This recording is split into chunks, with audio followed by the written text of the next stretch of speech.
Bienvenue à l'Atelier Grognard, cet espace d'exposition à Rueil-Malmaison qui, depuis plus de 10 ans, vous propose des événements autour de l'art et du patrimoine. En cet automne 2020, nous avons la chance d'accueillir une rétrospective de l'art d'un des plus grands artistes français contemporains, Ernest Pignon-Ernest. Donc une exposition que nous avons réalisée en collaboration avec la galerie Le Long. 200 œuvres qui vous permettront vraiment d'appréhender le travail de l'artiste des années 70 à nos jours. Alors Ernest Pignon-Ernest est considéré souvent peut-être un peu rapidement comme l'un des pionniers de l'art urbain. Ce n'est pas seulement ça, c'est un artiste vraiment qui frappe par l'engagement de son discours, par la modernité de sa forme. Il est aussi un artiste qui s'impose aussi et se démarque par ses grandes références classiques au maître de la peinture et de la sculpture. Et c'est vraiment dans cette perspective que nous avons souhaité vous présenter son œuvre à travers cette exposition. Donc, dans le cadre de cette exposition, et c'est inédit, c'est la première fois que cela est fait, toutes les estampes issues du travail d'Ernest Pignon-Ernest seront présentées. Cette démarche s'inscrit complètement dans l'histoire du lieu qu'est l'Atelier Grognard, qui, je vous le rappelle, est une ancienne usine qui produisait des plaques de cuivre pour la photogravure. Voilà, donc la démarche d'Ernest Pignon-Ernest à travers la sérigraphie, l'estampe, s'accorde en fait parfaitement à ce lieu qu'est l'Atelier Grognard.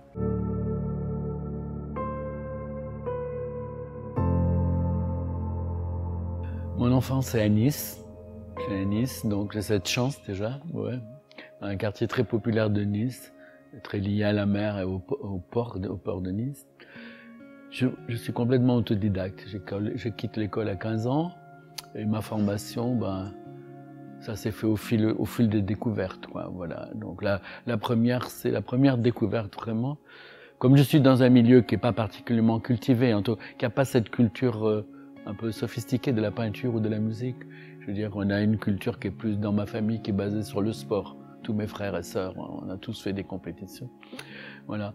À 12 ans, je découvre dans un numéro de Paris Match la série de portraits de Sylvette de Picasso. Et vraiment, c'est là que je découvre que la peinture peut être une grande liberté, quoi. Voilà, ça a été vraiment déterminant. Et c'est au fond ce qui a fait que, probablement dès que j'ai vu que j'étais pas assez bon au foot, qui a fait que je me suis tourné vers la peinture en quelque sorte. Voilà. Donc, et j'ai trouvé un travail chez un architecte qui a été surpris par mes dessins quand j'avais 15 ans, donc, qui m'a engagé. Donc je suis indépendant économiquement depuis que j'ai l'âge de 15 ans et j'ai toujours gagné ma vie en dessinant. Vous voyez, donc voilà. Donc pour des architectes, ensuite j'ai fait des affiches pour des films, des affiches pour le théâtre, des choses comme ça, quoi. J'ai appris à dessiner de cette manière. Voilà. Et en lisant. Voilà, en lisant les poètes. Ouais, vraiment, je dois beaucoup d'abord à Arthur Rimbaud et voilà, à la poésie. Voilà. Ouais, et à la peinture, et à Picasso, et voilà. Je sais pas, mon premier voyage à 18 ans, c'est vers Tolède pour découvrir les Gréco. Voilà. Et ensuite vers Florence pour les peintres du Quattrocento, et voilà.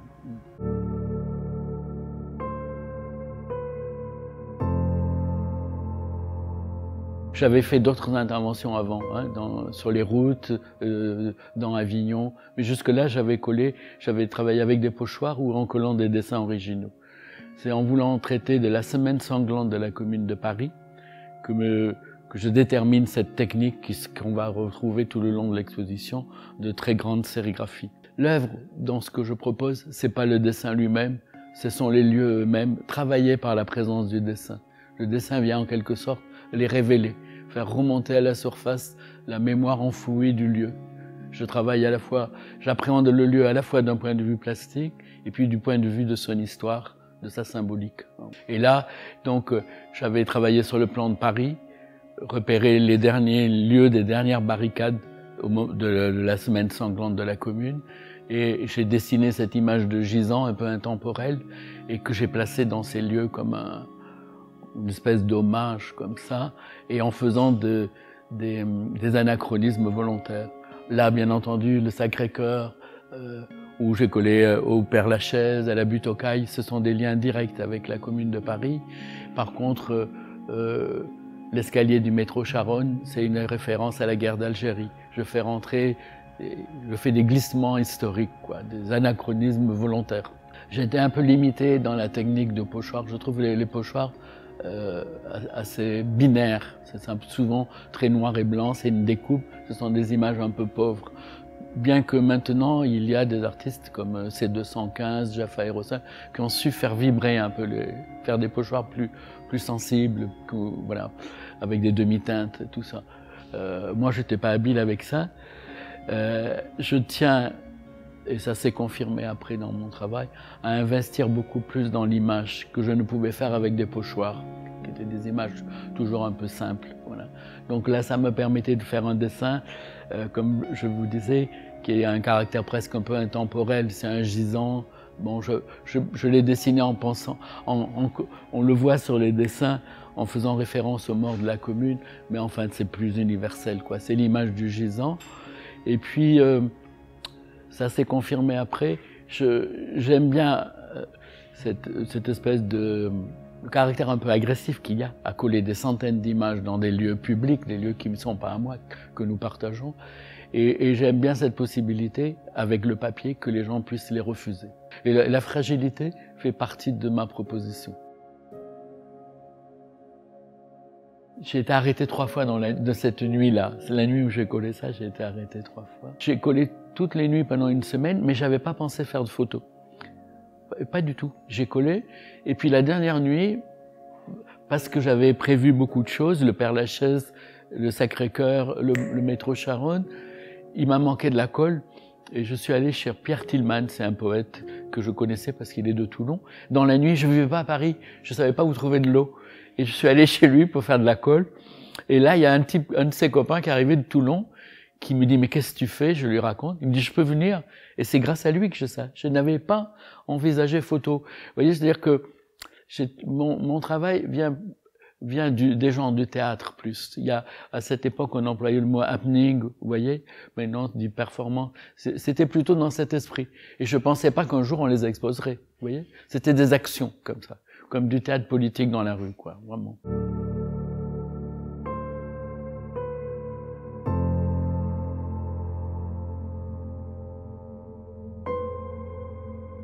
Non, ça je pensais évidemment pas, quoi, vraiment, voilà.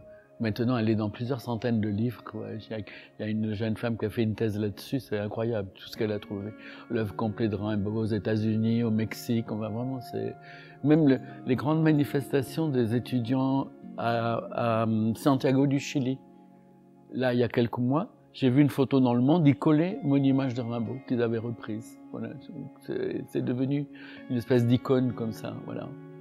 En fait, moi j'avais fait Rimbaud parce que c'était Rimbaud, bien sûr, depuis peut-être l'âge de 14 ou 15 ans. J'avais toujours essayé de faire des portraits de Rimbaud parce qu'il incarne la jeunesse, la remise en cause, la révolte. Je veux dire, après lui, on ne peut plus écrire de la même manière. Il change. C'est un tournant dans l'histoire de la sensibilité, de la littérature, voilà. Mais quand je l'ai fait dans ces années-là, Rimbaud, c'était aussi bien Dylan, Kerouac, James Dean. Vous voyez, je veux dire, c'est une image d'une jeunesse qui vient poser des questions. Voilà. En fait, à l'origine, j'avais été très agacé par le détournement, l'appropriation du mot d'ordre « changer la vie » par les politiques. Vous voyez, les politiques, je me dis vraiment, c'est dévoyer le poète, c'est dévoyer le poète. Donc j'ai collé cette image, d'abord dans Paris, puis de Charleville jusqu'à Paris, son parcours comme ça. Et l'image que vous avez là, elle est incroyable parce que moi, au cours d'une émission, la journaliste m'a dit tout le monde va vous demander cette image de Rimbaud. Et je dis mais je n'en ai pas. Moi, j'ai tout collé en 77, 18, ouais, 18. Je n'en ai pas. Et il y a un auditeur qui m'a envoyé un mail, puis après qui m'a téléphoné, qui m'a dit vous n'en avez plus. J'ai un peu honte. J'en ai décollé 3 sur l'autoroute, voilà. Et c'est qu'il m'a cédé, qu'il m'a offert, voilà. Non, parce que je tiens à le dire, parce que moi je ne les décolle jamais, je les laisse toujours jusqu'à ce qu'elles disparaissent, quoi, voilà. Puisqu'il est question de Rimbaud, Je veux dire que ce qu'il y a de plus rimbaldien dans cette histoire, c'est que mon image ne le figeait pas. Vous voyez que si vous arrivez à Charleville, qu'il y a un Rimbaud en marbre, c'est vraiment une absurdité. Comme d'avoir voulu le faire entrer au Panthéon, c'est aussi bête. Et ce qu'il y avait de plus rimbaldien, vraiment, c'est que mon image, elle était comme René Char dit, tu es passé fulgurant. C'était ça, quoi, vous voyez.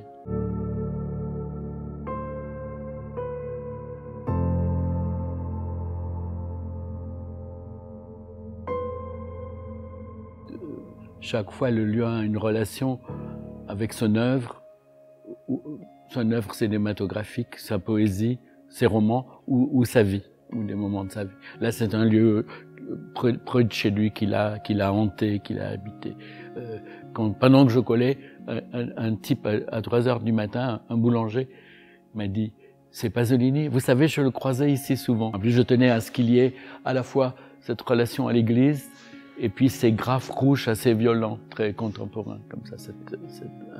Il y a chez lui ça, il y a cette dimension chez lui, c'est-à-dire que dans ses films, à Catone et au Mamarum, il parle de problèmes très pragmatiques, de logement, de petits voyous et tout ça, ou de travail, d'emploi. Mais en même temps, il fait résonner Dante, Virgile. Vous voyez, il y a chez Pasolini une espèce de simultanéité du temps, comme ça, une façon de s'inscrire dans le temps. Et vous voyez, il est marxiste, mais il fait l'évangile selon saint Matthieu, voilà. Et puis Oedipe, voilà.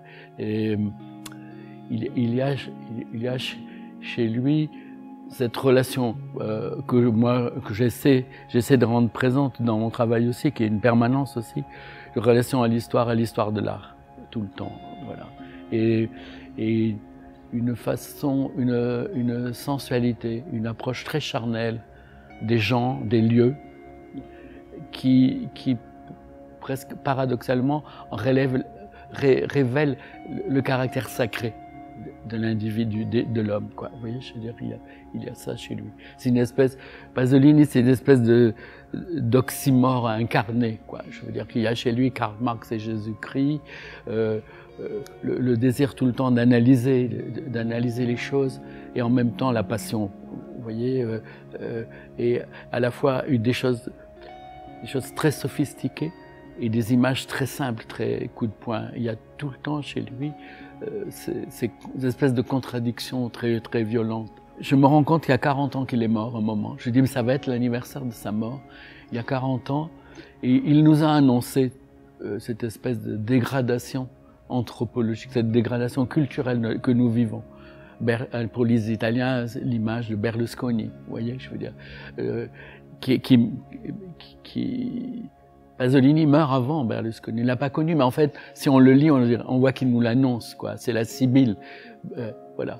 Et il nous annonce tout ce recul culturel. Il dit, dans un texte, il dit, la télévision va faire plus de mal à notre culture que n'a fait le fascisme, vous voyez. Et il annonce tout ça, et je voulais faire une image comme s'il nous disait, qu'est-ce que vous avez fait de ma mort? Je vous avais prévenu. Et j'ai mis longtemps à trouver l'idée que c'était lui qui arrivait avec son corps, ce qui me permettait en effet de faire une référence directe à son esthétique. Vous voyez, à la fois mon personnage est dessiné exactement à partir des photos de la police quand on a retrouvé son corps, le même t-shirt, le même jean, les mêmes bottes, un truc très précis, mais en même temps c'est une piéta. Vous voyez, je fais se heurter cette approche pragmatique et celle-là plus symbolique de référence à la peinture.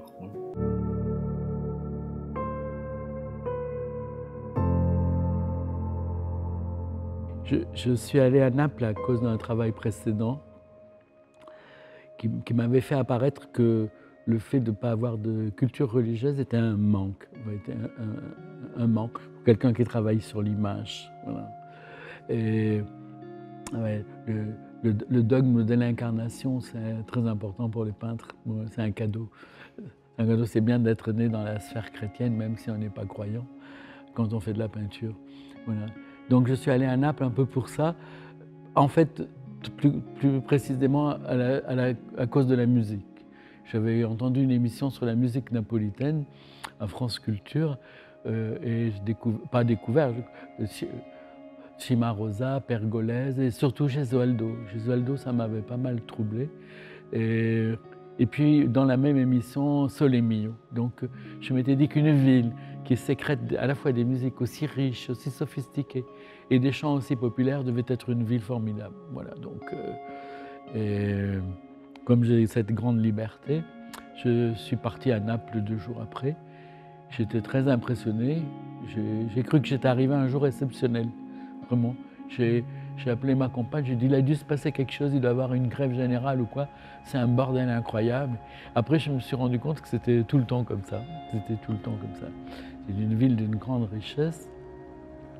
Et à Naples, il y a cette présence de 2000 ans d'histoire. J'ai collé des images sur des murs dont le bas est grec, dont les briques sont romaines et qui ont été construites par les Espagnols au XVIIe ou au XVIIIe siècle. Voilà, il y a cette simultanéité du temps dont je parlais à propos de Pasolini.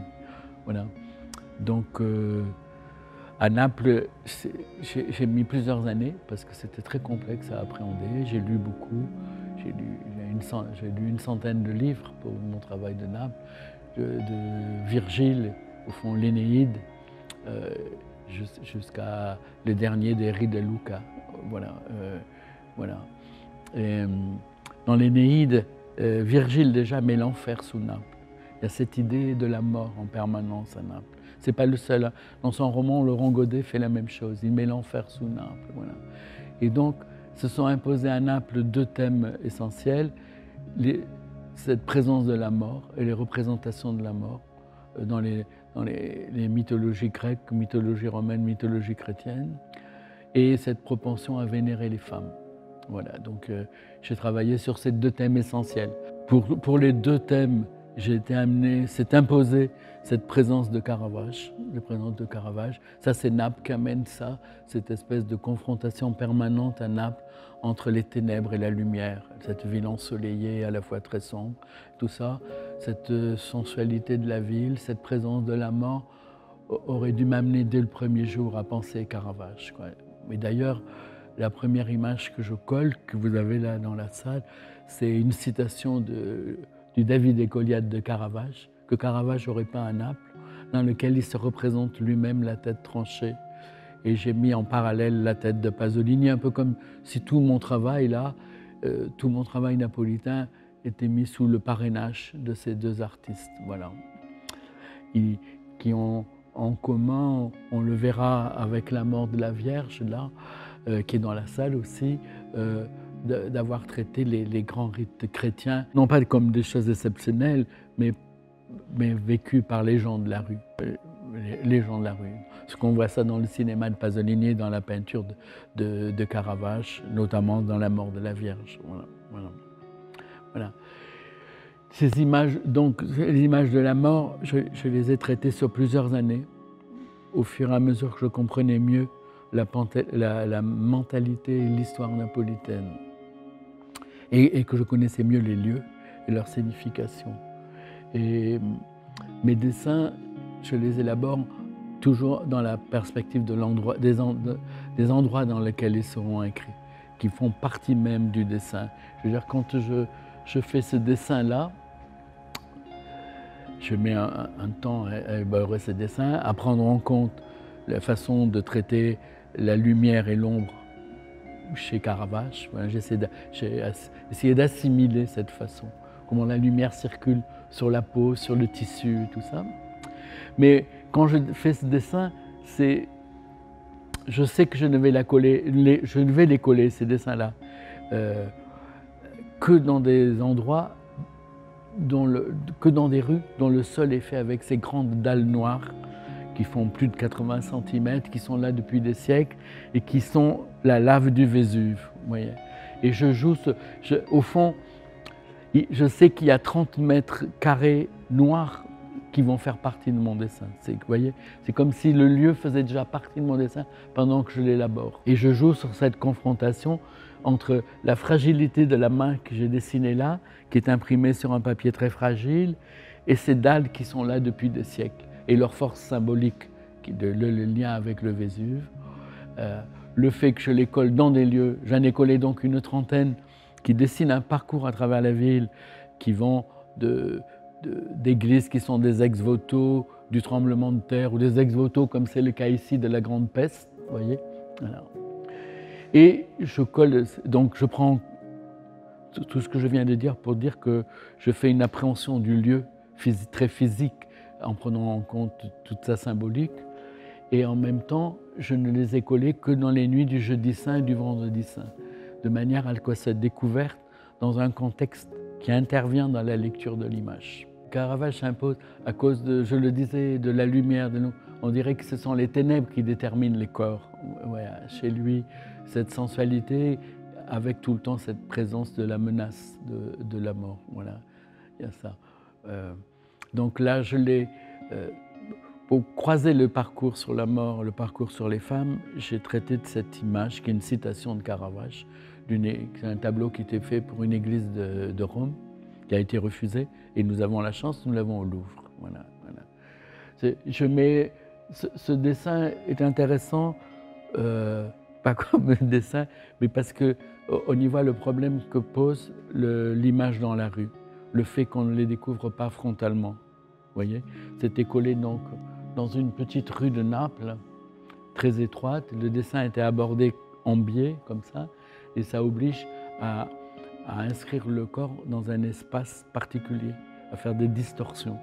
Voilà, c'est pour ça qu'il y a un raccourci sur le bras qui n'est pas le même que dans le tableau, voilà, qui s'est imposé par le travail dans la rue. Voilà.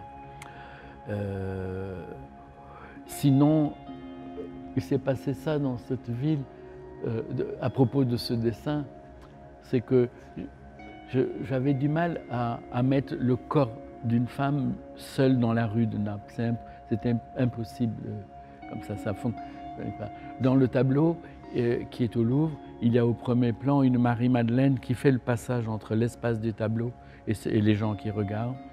Et à force de marcher dans les rues de Naples, j'avais repéré dans Spacca Napoli, qui était une des rues les plus populaires de Naples, ces deux femmes qui étaient là en permanence, qui vendaient des serpillères et des cigarettes de contrebande. Et j'ai pensé qu'elles pouvaient jouer ce rôle de passage, des veilleuses. Voilà, ouais. Et donc j'ai collé cette image-là parce qu'elles étaient là, et parce que c'est Spacca Napoli aussi, hein, c'est la fonte de Naples. Voilà. Et il s'est passé, mais quand on travaille dans la rue, il y a beaucoup d'anecdotes, il se passe souvent des choses comme ça. Celle-là a été très belle, parce que quelques mois après, quand je suis revenu à Naples, je voulais leur offrir cette photo. J'étais venu avec 2 beaux tirages pour les leur offrir, et j'ai appris que celle-ci était morte.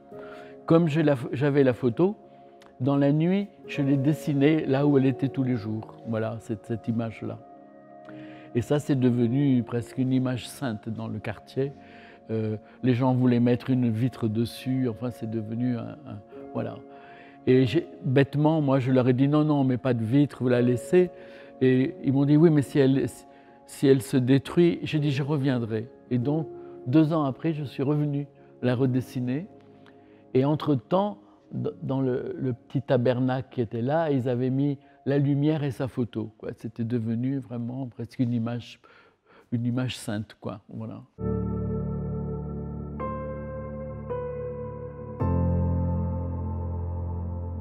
Du point de vue purement plastique, c'était ça. Un moment, je me suis tellement senti à l'aise à Naples, dans cette lumière, dans cette architecture.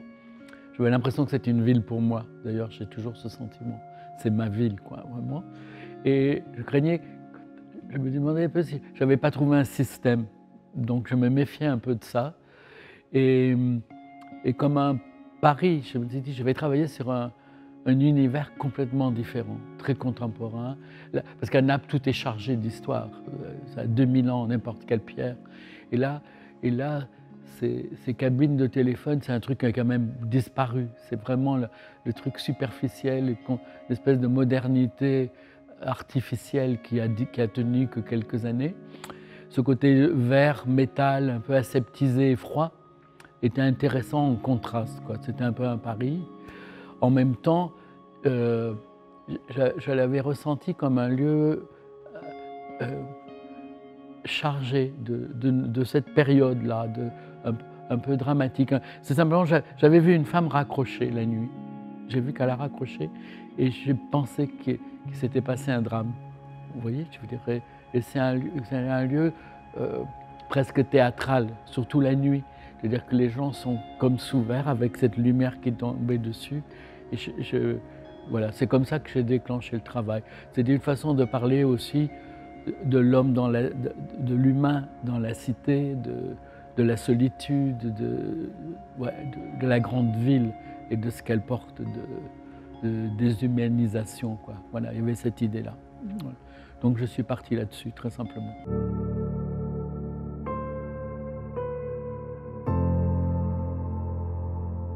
En 1974, ma ville a été jumelée. Ma ville de Nice a été jumelée avec Cape Town. Et à cette occasion, j'ai essayé. Je savais l'horreur qu'était l'apartheid, mais pas très bien, quoi. Du coup, j'ai un peu étudié le problème. Je me suis plongé sur la réalité de l'Afrique du Sud. J'ai mesuré que c'était une horreur, que ma ville, qui est une ville cosmopolite, moi, mon grand-père est arrivé d'Italie, enfin, je veux dire, s'associe à un régime où règne l'apartheid. Un mois avant, les Nations Unies avaient déclaré l'apartheid crime contre l'humanité. Donc c'était particulièrement honteux. Donc j'ai fait un collage qui dénonçait ça, qui a eu un certain impact, j'ai couvert la ville. Voilà. Du coup, ça a créé des liens avec l'Afrique du Sud. J'ai été contacté par des gens d'Afrique du Sud, par le Comité des Nations Unies contre l'apartheid, en fait, tout ça. Donc j'ai fait toute une initiative là-dessus, qui m'a amené à rencontrer Nelson Mandela, Desmond Tutu, aller en Afrique du Sud. J'ai beaucoup aimé ce pays où il y avait 13 langues, c'est le côté multiculturel vraiment. Voilà. Et donc je voulais travailler sur ce thème du multiculturel et je suis allé en Afrique du Sud. J'étais invité dans plusieurs musées, Pretoria, Cape Town.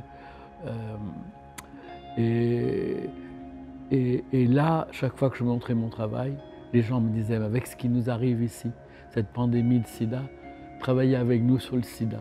Voilà. Donc, j'ai été sollicité, j'ai allé travailler à Soweto, au sein d'un collectif, parce qu'on ne peut pas arriver comme ça, au sein d'une association, d'une coopérative qui avait qui essayait de sensibiliser à la gravité de la pandémie. Voilà. Et donc, c'est en parlant avec les gens et tout que je suis arrivé à cette image.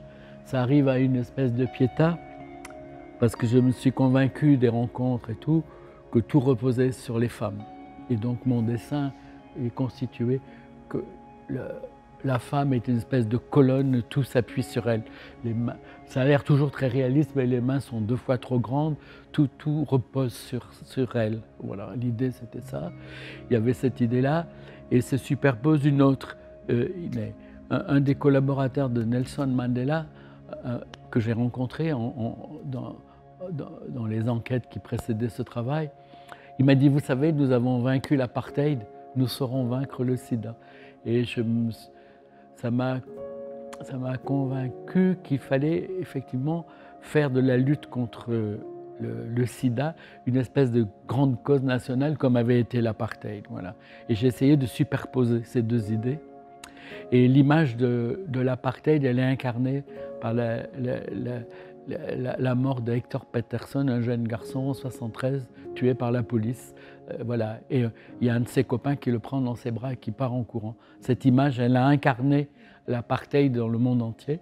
Et j'ai fait en sorte, cette idée de piéta est venue de cette image, de façon presque subliminale, en voyant mon image qui parle du sida, de l'homme malade, on pense à l'apartheid, à superposer les 2 choses. Et effectivement, après, comme c'est le cas dans toute l'exposition, les collages sont faits avec du sens, quoi. Mais alors là, j'ai collé avec des associations, avec des gens qui vivaient dans le quartier, qui se sensibilisaient à ce problème. Et ils venaient coller avec moi. D'ailleurs, on a imprimé l'image ensemble. Voilà. Donc c'était une façon d'inscrire cette image, son collage, sa présence dans la vie du quartier. Voilà. C'est des quartiers difficiles, bien entendu, où il y a des réflexes un peu anti-blancs. Bon, voilà. Et Moi, je m'y suis installé longtemps, hein, plusieurs semaines, pour faire les dessins et tout ça. Et effectivement, j'ai eu des facteurs. D'abord, j'ai pu avoir un logement, voilà. Mais on m'avait laissé entendre que je ne pourrais pas vivre là. Et ce qui a été déterminant, c'est dans les premiers jours, il y a eu un match de foot de l'équipe du quartier. Et en Afrique du Sud, maintenant, ça a évolué depuis. Le rugby, c'était le sport des Blancs, et le foot, le sport des Noirs. Voilà. Vraiment un grand clivage. Et ça, c'était, je ne me souviens plus, en 2000, donc ça fait presque 20 ans. À ce moment-là, je jouais au foot toutes les semaines. et quand j'ai dit ça là-bas, ça les a fait marrer que je leur dise que je joue au foot, mais ils m'ont pris dans l'équipe. Voilà. Et donc j'ai joué dans l'équipe de foot du quartier. Et ça a été le sésame. Voilà. Dans ce quartier, on me disait que je ne pourrais pas travailler. Le foot, le fait d'avoir porté le maillot de l'équipe du quartier a été déterminant. Ça a été un truc extraordinaire. Les enfants m'appelaient Ernest, enfin vraiment, ça a été formidable. Et le foot qui a été la clé, voilà.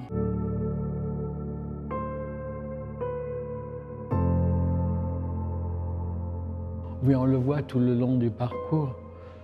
Moi, je me saisis des images des poètes, autant pour leur œuvre que pour leur destin en général. Je veux dire que les poètes incarnent leur pays, souvent. C'est une poétesse allemande, Screamater, qui a écrit ça. Les poètes créent leur pays. Je veux dire qu'il y a l'image Neruda. Qu'est-ce qu'on connaît du Chili si on ne connaît pas l'œuvre de Pablo Neruda? Vous voyez, ils incarnent leur temps. Et je me suis saisi des images des poètes pour ça. Parce qu'ils sont fondus dans leur temps, quoi. Vous voyez, je veux dire, Antonin Artaud, Desnos qui meurt dans un camp de concentration, tout ça. Et Jean Genet, ses liens avec les Black Panthers, son dernier livre sur la Palestine, vous voyez, je veux dire, ils font résonner notre temps, leur temps, voilà. Et donc, j'essaie de m'en saisir comme ça, à la fois pour leur œuvre et pour leur destin, voilà. Là, pour Jean Genet, ce que je vais dire simplifie un peu, mais il y a chez Jean Genet à la fois le voleur, homosexuel, provocateur, traître même, il dit des choses comme ça, un peu sale mec, et puis en même temps assassin, et à travers ça, dans toute son œuvre, il y a une espèce de quête de rituel et de sacré, plus une écriture sublime, quoi, voilà. Et donc j'ai essayé d'exprimer cette contradiction qui traverse le symbole Jean Genet. Avec mon image, j'ai essayé de faire que ça puisse apparaître comme une rixe, comme une bagarre, comme si on plaquait un mec contre un mur, et presque comme une descente de croix ou une élévation. Voilà, on peut dire ça. Voilà, faire une image traversée par cette contradiction qui le traversait lui-même. Voilà. Il faut, dans mon dessin, pour qu'il fonctionne, qu'il y ait l'idée de rendre présent. L'idée de rendre présent, qui est une espèce de rencontre presque d'ordre sensuel. C'est comme si on rencontrait quelqu'un. J'essaie qu'il y ait une espèce de face-à-face, qu'il y ait un impact visuel. Donc, le grandeur nature, l'espèce la façon de figurer les corps va dans ce sens. Mais en même temps, c'est toujours noir et blanc. Je laisse le rectangle du papier, que je pourrais découper ou quoi. J'affirme que c'est une image. Hein. Au fond, tout mon travail, ça peut être résumé comme ça. L'appréhension d'une réalité, le lieu dans son histoire, dans ses qualités plastiques, la réalité dans laquelle je viens glisser un élément de fiction qui s'affirme comme un élément de fiction. Le noir et blanc du dessin, au théâtre, on dirait la distance. Vous voyez, ça affirme que je montre. C'est très brechtien, quoi. Je montre que c'est une image. Vous voyez, donc. Et il n'y a qu'avec le dessin que j'arrive à faire ce genre de choses. Résoudre à la fois le problème purement plastique de l'inscription de l'image dans la réalité, et puis ce que je souhaite glisser, qui est de l'ordre du sens, par ce qui est figuré dans l'image, et par la façon dont c'est figuré. Je dis la façon dont c'est figuré parce que, on le voit dans l'exposition, je n'ai pas la même écriture pour les dessins de Naples que pour celle-là, si on regarde bien, la lumière, les choses comme ça. Voilà. J'essaie d'éliminer tout ce qui pourrait être trop mon écriture. Dans les dessins préparatoires, c'est pas pareil. J'assume ma main et tout ça. Dans les dessins que je mets dehors, l'idéal, ça serait qu'ils soient perçus comme des dessins qui ne sont pas faits par la main de l'homme. La référence, c'est le Suaire de Turin. Vous voyez, l'idéal, ça serait que mes dessins ils soient perçus comme l'empreinte d'un corps.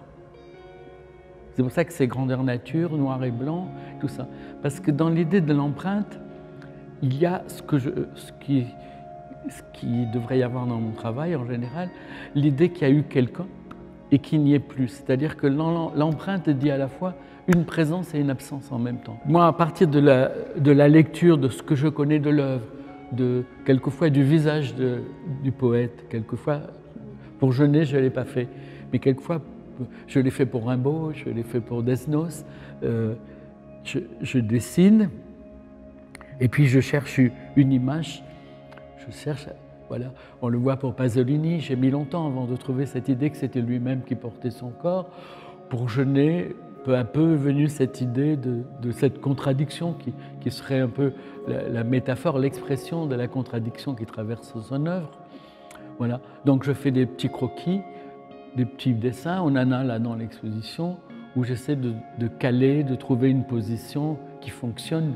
Je cherche. Moi, je doute tout le temps. D'ailleurs, le fait que mon travail ait pris cette forme d'être un dessin très élaboré, longtemps travaillé, qui pourrait être satisfaisant, mais une fois qu'il est fini, je me garde encore la possibilité d'intervenir dessus en le collant.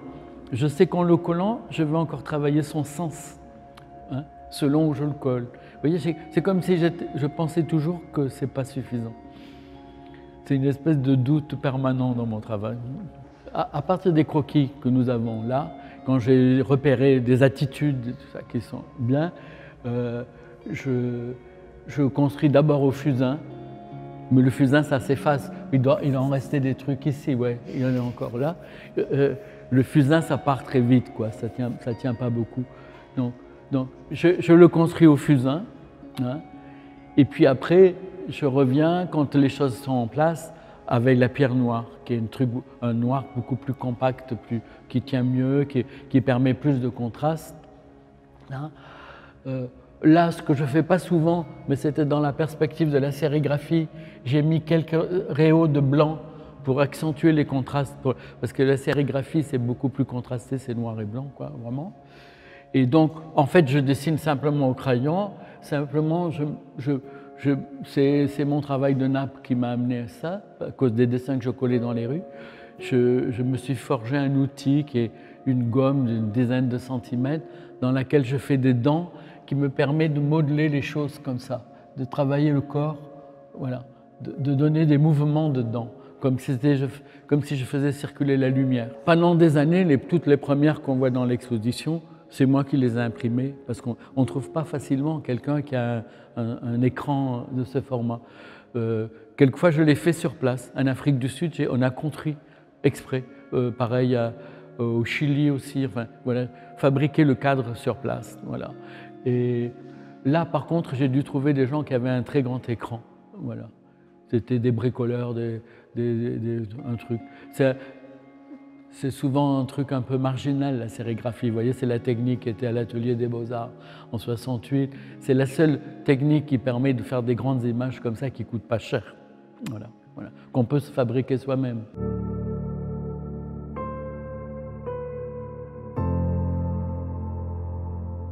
Pour Louise Lam, c'est parce que ça va s'inscrire, ça doit s'inscrire dans le parcours que j'ai fait sur Robert Desnos. Il y a une autre image hein, dans l'exposition où j'ai collé l'image de Desnos à l'endroit où Gérard de Nerval s'est suicidé. Je fais ce lien entre Desnos et Nerval. C'est pas original, hein, c'est Aragon. Vous savez, il y a un texte très beau d'Aragon qui dit qui s'adresse à Desnos, il dit « Il y avait dans ta voix comme un chant de Nerval quand tu parlais du sang, jeune homme singulier ». Voilà, donc j'ai ce lien. Je suis allé à Térésine, c'est le camp de concentration où est mort Robert Desnos. J'ai la corde pour coller là-bas. Voilà.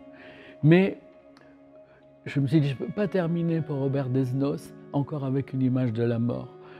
Parce il est un des poètes qui a le mieux chanté les femmes. Voilà, toute sa vie, il a cette image splendide des femmes. Et donc, peut-être même, je reprendrai encore je ferai d'autres références à ses œuvres parce qu'il y en a beaucoup.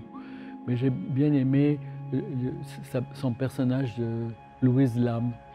Il suit, entre autres, dans La liberté ou l'amour, c'est un texte des années 30, il suit cette femme qui a un manteau de fourrure, un manteau de jaguar, et il ramasse ses bas, sa culotte, ses sous-vêtements sous les arcades de la rue de Rivoli.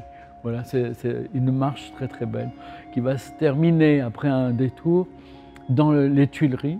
Donc mes images là c'est pas toujours aussi anecdotique, mais là c'était intéressant, les Tuileries, parce que ça crée avec le cheval et tout un climat un peu surréaliste, un peu mystérieux comme ça la nuit. Voilà. Et il se passe entre Louise Lam et Corsaire Sanglot, les relations entre tous les deux, c'est pas ce qui est représenté là, c'est le contraire même, voilà. Mais je voulais faire une espèce d'exaltation de la beauté de la femme.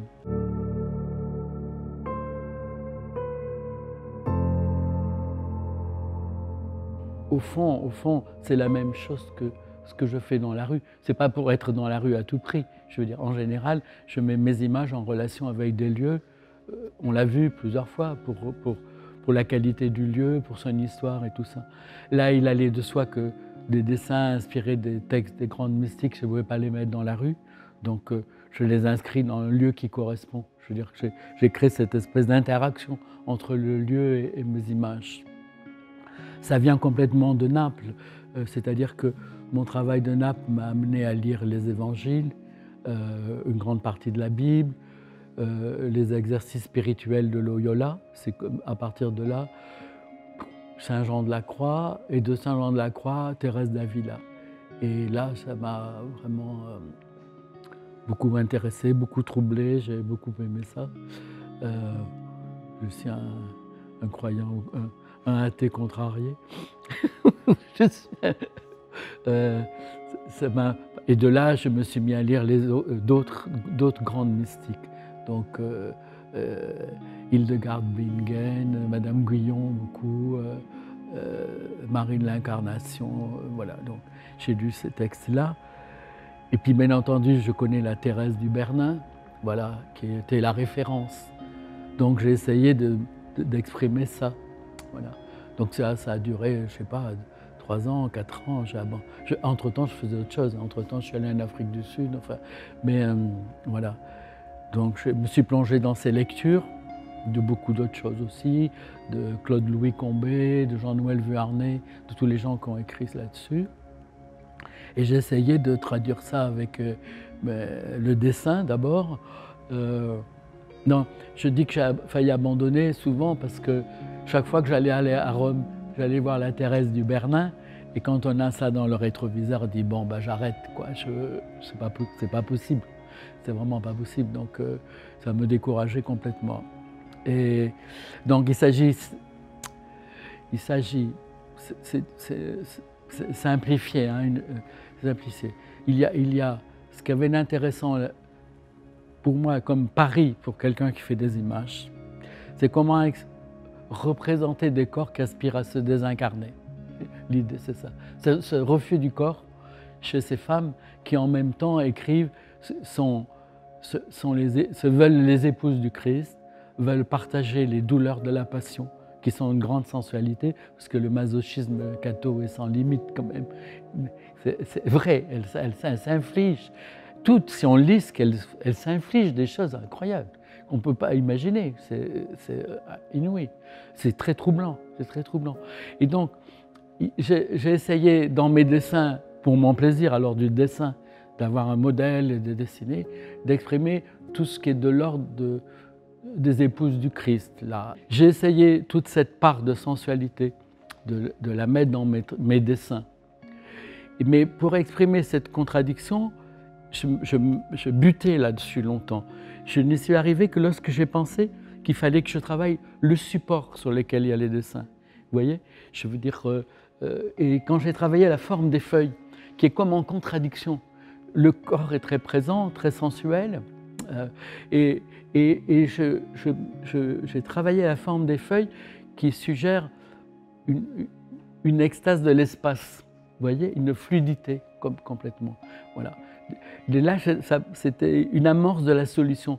Rien qu'avec le dessin, je n'y arrivais pas à exprimer ce que je voulais dire de ça. Et à la lecture et à la relecture, je me suis rendu compte que toutes ces femmes ont des métaphores liées à l'eau, tout le temps. Il y a tout le temps cette idée de l'eau. Et Julia Kristeva a écrit sur mon travail, et dans le texte qu'elle m'a donné, elle dit, en parlant de Sainte Thérèse, elle dit « cette femme est un ruissellement constant ». Et donc l'eau est justement, l'eau est venue de la lecture. Et donc les dessins sont implantés sur un plan d'eau qui d'une part fait visuellement basculer, toutes les images se reflètent à l'envers, elles ont l'air de flotter dans l'espace comme ça. Et ça mélange ce que j'essaie de faire dans la rue à créer une relation entre la réalité du lieu et la fiction qu'est l'image. Voilà. Dans le reflet, c'est ce qui se passe.